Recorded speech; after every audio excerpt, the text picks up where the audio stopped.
আসসালামু আলাইকুম ওরহমতুল্লাহি ওবরকাতুহু। প্রিয় শ্রোতা বন্ধুরা, আশা করি মহান আল্লাহ তালার অশেষ রহমত ও দয়ায় আপনারা অনেক ভালো এবং সুস্থ আছেন।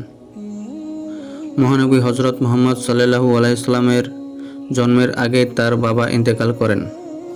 জন্মের পর মায়ের কোলে ছিলেন খুব অল্প সময়, কারণ তৎকালীন অভিজাত আরব সমাজের শিশুদের কোলামুক্ত গ্রামীণ পরিবেশ দুধ মায়ের কাছে রাখার প্রচলন ছিল। সামাজিক প্রথা অনুযায়ী একেবারে শিশু বয়সে মুহাম্মদ সাল্লাল্লাহু আলাইহি সাল্লামের জন্য দুধ মায়ের খোঁজ করা হয়। শিশু মুহাম্মদ সাল্লাল্লাহু আলাইহি সাল্লামের দুধ মা হওয়ার সৌভাগ্য লাভ করেন বনু সাকিব গোত্রের হালিমা সাদিয়া। তার কাছে 5 বছর পর্যন্ত ছিলেন মুহাম্মদ সাল্লাল্লাহু আলাইহি সাল্লাম। তবে এর মাঝে 2 বছর পর মুহাম্মদ সাল্লাল্লাহু আলাইহি সাল্লামকে কিছুদিনের জন্য মায়ের কোলে ফিরিয়ে দিয়েছিলেন হালিমা সাদিয়া। কিন্তু মক্কার আবহাওয়া তখন অনেক খারাপ ছিল, মহামারী ছড়িয়ে পড়েছিল সবখানে। তাই মা আমিনা ও আত্মীয়গণ তাকে আবারও কিছুদিন হালিমার কাছে রাখার নিরাপদ মনে করেছিলেন। 5 বছর বয়সের পর শিশু মুহাম্মদ সাল্লাল্লাহু আলাইহি সাল্লামকে মা আমিনার কাছে একেবারে ফিরিয়ে দিয়েছিলেন দুধ মা হালিমা।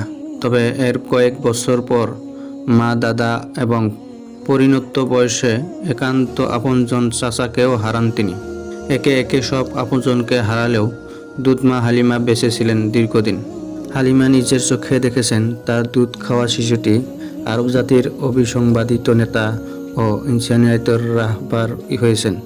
হালিমা সাদিয়া নবী হিসাবে মুহাম্মদ সাল্লাল্লাহু আলাইহি সাল্লাম তার ওপর অবতীর্ণ মহাগ্রন্থের ঈমান এনেছিলেন। রাসূল সাল্লাল্লাহু আলাইহি সাল্লাম দুধ মা হালিমাকে অনেক সম্মান করতেন, তাকে বসার জন্য নিজের চাদর বিছিয়ে দিতেন। একদিন হালিমা সাদিয়া হাজির হলেন বিশ্বনবী সাল্লাল্লাহু আলাইহি সাল্লামের সামনে। যেমাত্র নবীজি সাল্লাল্লাহু আলাইহি সাল্লাম দুধ মাকে দেখলেন, আনন্দে আত্মহারা হয়ে গেলেন। ভক্তি ও শ্রদ্ধা বলতে লাগলেন, উম্মি উম্মি, আমার মা আমার মা। মহানবী সাল্লাল্লাহু আলাইহি সাল্লাম নিজের গায়ের চাদর খুলে বিছিয়ে দিলেন দুধ মায়ের বসার জন্য। তার আগমনে চূড়ান্ত সম্মান ও মর্যাদার প্রকাশ ঘটালেন। উপস্থিত সাহাবায়ে কেরাম বিস্মিত চোখে শুধু তাকিয়ে রইলেন।